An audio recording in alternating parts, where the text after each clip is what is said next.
மகாபாரத கதாபாத்திரங்களின் உறவுமுறைகள் அல்லது family tree of Mahabharata. இதைதான் இப்போது இந்த பிரசன்டேஷனில் நாம் பார்க்க போகிறோம். இது எதற்காக செய்யப்பட்ட என்றால், எல்லாருக்கும் மகாபாரத கதைகள் தெரியும். உறவு முறைகள் மிக முக்கியமான கதாபாத்திரங்கள். இது இது இந்த பிரசன்டேஷன் செய்வதற்கு மிக முக்கிய காரணம், குழந்தைகளுக்கு நாம் சொல்லித் தரும்போது எந்தெந்த கதாபாத்திரங்கள், அவர்கள் யார், அவர்களுடைய உறவு முறைகள் என்ன என்பதை பற்றிய ஒரு சிறிய விளக்கம் அல்லது ஒரு சிறிய அறிமுகம் என்று சொல்லலாம். இது பெரியதல்ல, இது மிக மிக சிறியது. பட் இருந்தாலும் இது இளைஞர் சிற குழந்தைகளுக்கு, சிறுவர் சிறுமிகளுக்கு மிக பயனுள்ளதாக இது அமைய வேண்டும் என்பதே இந்த பிரசன்டேஷனின் முக்கிய குறிக்கோள்.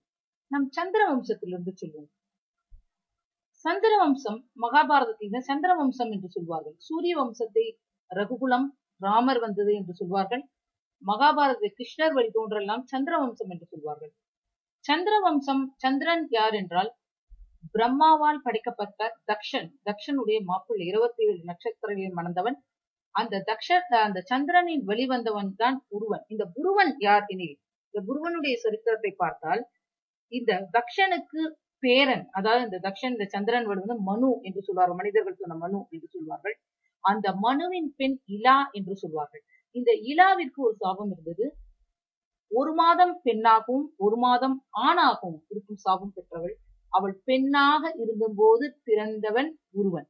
அவன் வழியில் தோன்றுவன் நாகீஷன். அந்த நாகீஷனும் விராஜாக்கும் பிறந்தவள் யயாதி. எதற்கு இது சொல்கிறோம் என்றால், எதுகுலம் என்று நாம் கிருஷ்ணனை சொல்லுவோம். அந்த எதுகுல வம்சத்தில் வந்தவர்கள் யார்? எல்லோருக்கும், அதாவது அர்ஜுனனுக்கும் பாட்டன் ஒருவனே, முப்பாட்டன். கிருஷ்ணனுக்கும் முப்பாட்டர் ஒருவரே. எல்லோரும் ஒரே குலத்தில் தோன்றியவர்கள், ஒரே சந்திர வம்சத்தில் தோன்றியவர்கள். இந்த யயாதி என்ற இந்த அரசன், இந்த யயாதி யாரை மனம் புரிந்தார் என்றால், யயாதி சுக்ராச்சாரியார். இந்த சுக்ராச்சாரியார் என்றால் அசுர குலம்.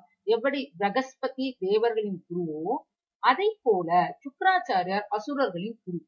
அவருடைய மகளாக தேவயானியை மணந்தவர் இவர். இந்த யயாதிக்கும் தேவயானிக்கும் 2 குழந்தைகள் இருக்கு. ஒன்னு யது, ஒன்று துர்வசு என்று பெயர். இந்த யயாதி சமர்மிஷ்டா என்ற இன்னொரு பெண் மூலமாக 3 குழந்தைகளை பெற்றார். அதில் ஒருவன் தான் இந்த குரு. இவளுக்கு அது தவிர தரா, யு, அனு என்று 3 குழந்தைகள். மொத்தம் 5 ஆண் குழந்தைகள். இந்த ஒரு சபத்தின் அல்லது ஒரு சேலஞ்ச், அதாவது ஒரு பெட்டின் காரணமாக, ஆக்சுவலி இவள் வந்து ஒரு அசுரகுல, அசுரகுலத்துடைய ஒரு குருவுடைய ஒரு அசுர குலம் இல்லை, பிராமணர்களான அசுர குலத்தின் குரு. அவருடைய பெண். இவள் சத்திரியல் அல்ல, இவள் தான் சத்திரியர். இவள் தான் அந்த அசுரகுலத்தில் வந்த ராஜாவின் மகள் இவள். ஆனால் சில நிர்பந்தம், சில ஒரு இந்த காரணமாக இவள் என்ன செய்தாள் என்றால், இந்த தேவயானிக்கு அடிமையாக இருக்க பெற்றாள். அவள் மணந்த பிறகு யயாதி அரண்மனையில் இவள் சேவக பெண்ணாக இருந்தாள். ஆனால் யயாதிக்கு இவள் மீது ஒரு ஈடுபாடு இருந்த காரணத்தால் இவள் தேவயானிக்கு தெரியாமல் 3 மகன்களை பெற்றாள். இது பிறகு தேவயானிக்கு தெரிய வந்தது. அவள் தந்தையிடம் முறையிட்டதின் பயனாக, சுக்ராச்சாரியார் விட்ட சாபத்தின் பயனாக யயாதி மூப்பு நிலையை அடைந்தார். அந்த மூப்பு நிலையை அடைந்ததுக்கு அவர் ஒரு சாப விமோசனம் அளித்தார். இந்த மூப்பை யாருக்காவது கொடுத்தால் அவர்களுடைய இளமையை பெறலாம். யயாதி அது பிரகாரம் தன்னுடைய 5 புதல்வர்களை வைத்து ஒவ்வொருவராக பிறகு, யது என்பவன் தான் முதலில் பிறந்த முதல் மகன். ஆனால் யது என்ன செய்தான் என்றால், யதுவுக்கு அந்த விருப்பம் இல்லை. தந்தையுடைய மூப்பை பெறுவதற்கு விருப்பம் இல்லை.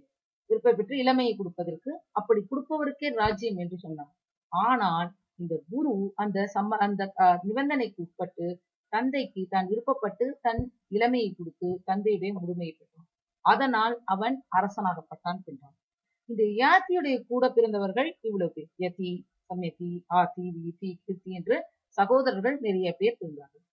இப்போது நாம் இந்த குரு வம்சத்தை பார்ப்போம். பிறகு எது வம்சத்தை பார்ப்போம். இந்த குரு இதோட முடிகிறது. யயாதியுடைய இம்பார்ட்டன்ட் கதாபாத்திரம், முக்கிய கதாபாத்திரம் ஒன்றை நாம் பார்க்கிறோம். இப்ப குரு வம்சத்தை பார்க்கலாம். குருவுக்கு யார் வழி தோன்றல் என்றால் துஷ்யந்தன் குரு வழியில் வந்தவன். இந்த துஷ்யந்தன் யாரை மணந்தாள் என்றால் சகுந்தலா. இந்த சகுந்தலா யார் என்று பார்த்தால், காதி என்ற அரசன் இருந்தான். அவருக்கு மகன் விஸ்வாமித்ரர், மகள் சத்தியவதி. இந்த சத்தியவதி வேறு, மகாபாரதத்தில் வரும் சத்தியவதி வேறு.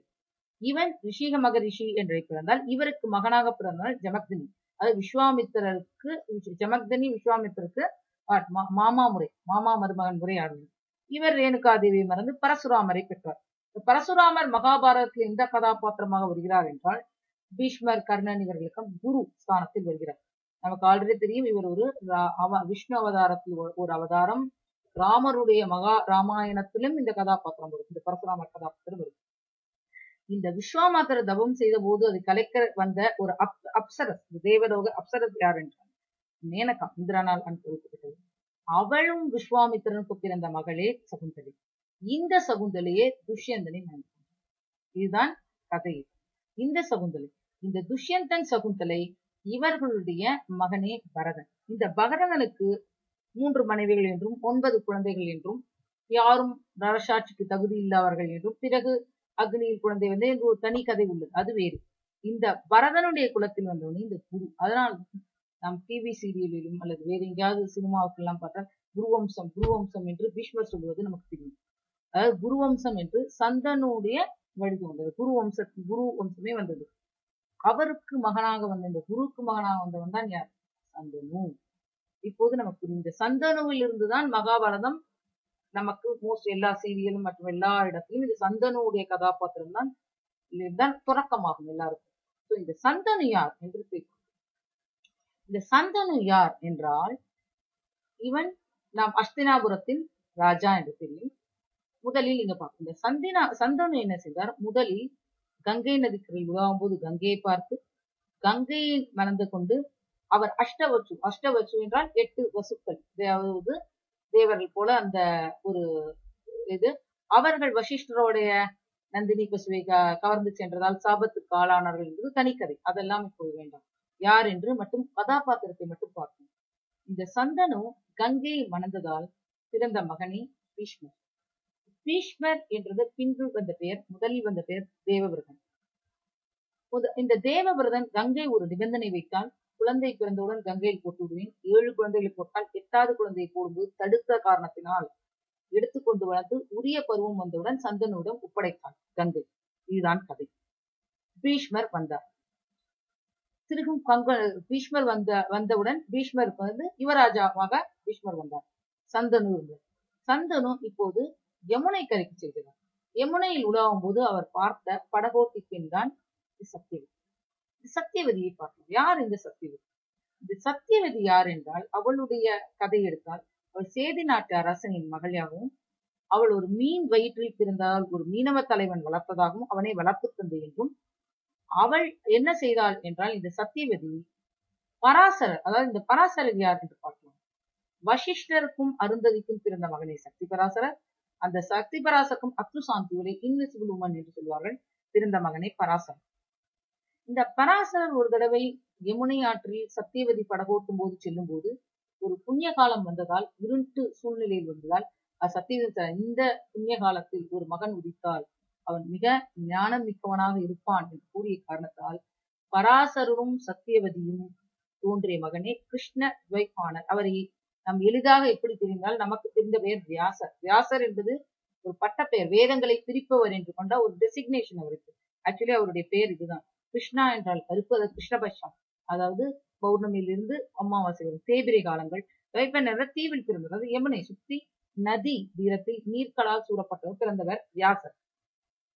இந்த வியாசருக்கும், அதாவது பராசருக்கு, அதாவது சத்தியவதி திருமணத்திற்கு முன் இந்த பராசர முனிவருக்கும் பெற்றவரே இந்த வியாசர். அது ஒரு கதை. இந்த சத்தியவதி இப்போது சந்தனுவை மணந்தார். பிறகு இந்த மணக்கும் போது இந்த மீனவ தலைவன் இருக்கிறார்கள், இவன் ஒரு கண்டிஷன் வைத்தான். சத்தியவதிக்கு பிறக்கும் குழந்தைகளே அரசாட்சி செய்ய வேண்டும், பீஷ்மருக்கு கொடுக்கக்கூடாது. அதனால் பீஷ்மர் சபதம் செய்தார். தேவவிரதன் சபதம் செய்தார். அதனாலே இவருக்கு பீஷ்மர் என்று புகழ் வந்தது. இவளுக்கு 2 மகன், ஒவ்வொன் பேர் சித்ராங்கன், ஒவ்வொன் பேர் விசித்திரவீரியன். இந்த சித்ராங்கன் இளம் வயதிலே இறந்து விட்டான் போரில். விசித்திரவீரியன் இருந்தான். இந்த விசித்திரவீரியன் மிக இளம் பிராயத்தில் இருந்ததால் அவனுக்கு திருமணம் செய்ய வேண்டிய காரணத்தால் பீஷ்மர் காசி சுயம்பரத்துக்கு சென்று காசி ராஜாவுடைய 3 மகள்கள் அம்பிகா, அம்பாலிகா, அம்பா 3 பேரை சிறையெடுத்து வந்தார் என்றும், அப்படி சிறையெடுத்து வரும்போது இந்த அம்பா என்பவள் வேறு இளவரசனுடைய ஆல்ரெடி அவள் விருப்பப்பட்டாள் என்றும் அவளே பிறகு சிகண்டியாகி பீஷ்மரை கொல்ல காரணமானார். பட் அம்பிகாவும் அம்பாலிகாவும் விசித்திரவீரியின் மனைவியாக இருந்தார்.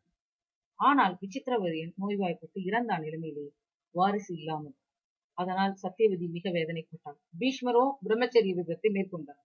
சோ பீஷ்மருக்கும் வாரிசு கிடைக்க முடியாது.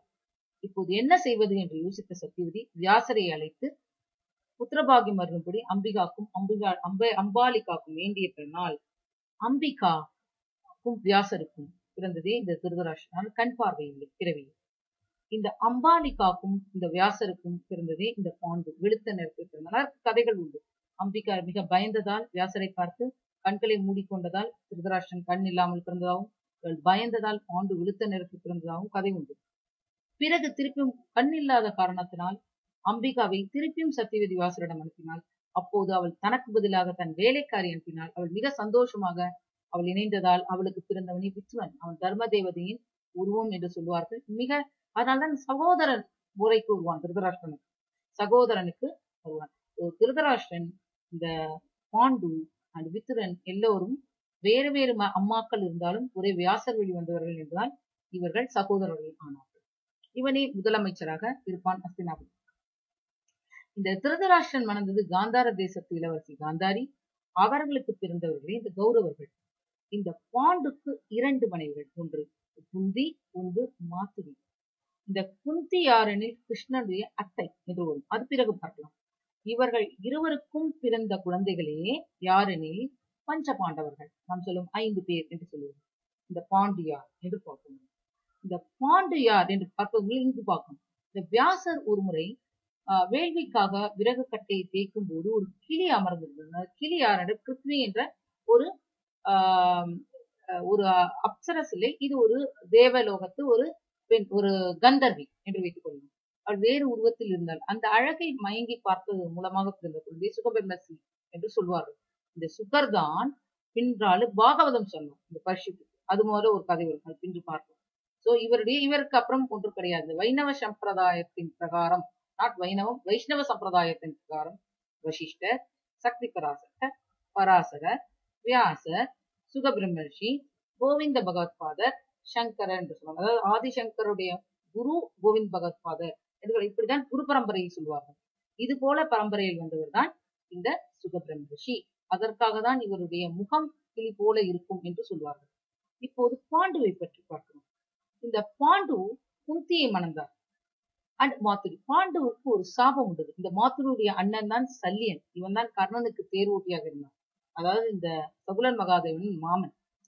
இந்த குந்தி திருமணத்துக்கு முன்பு இவள் துர்வாச முனி, அதாவது போஜராஜாவால் வளர்க்கப்பட்டால் இவள் துர்வாச முனிவருக்கு பணிவிடை செய்வதை பார்த்து மகிழ்ந்து அவர் ஒரு மந்திர உபதேசம் செய்தார். அவள் எந்த தேவதையை நினைக்கிறாளோ அவர்கள் அருளால் அவர்கள் அம்சத்தில் குழந்தை பிறக்கும். அதை சோதிக்க வேண்டி சிறு வயதில் அவள் சூரியனை அழைத்தாள். அதனால்தான் கர்ணன் பிறந்தான். அவனை ஆற்றல் விட்டு விடுவாள், அது வேறு கதை. இப்போது நாம் வருவோம். பாண்டு ஒரு முறை ஒரு வேட்டையாட சென்ற 2 மான்களை கொன்ற காரணத்தால் ஒரு மானை கொன்றான். அது மான் உருவில் இருந்த முனிவர்கள் என்று தெரியாது. அவர்கள் சாபம் கொடுத்தனர். இப்படி நான் என் மனைவியிலிருந்து வருத்தப்படுகிறேனோ அந்த ரிஷி, அது போல உன் மனைவியிடம் இணையும் போது நீ இறப்பா என்று கூறுவார். அதனால் பாண்டு தன் 2 மனைவியையும் எடுத்துக்கொண்டு வானப்பிரஸ்தமாக சென்று. ஆனால் ஒரு சமயத்தில் பாண்டு மாத்துரு உடையன் இணையும் காரணத்தால் பாண்டுக்கு மரணம் ஏற்பட்டது. அதனால் மாத்துரி அவருடன் உடன்கட்டை ஏறினார்.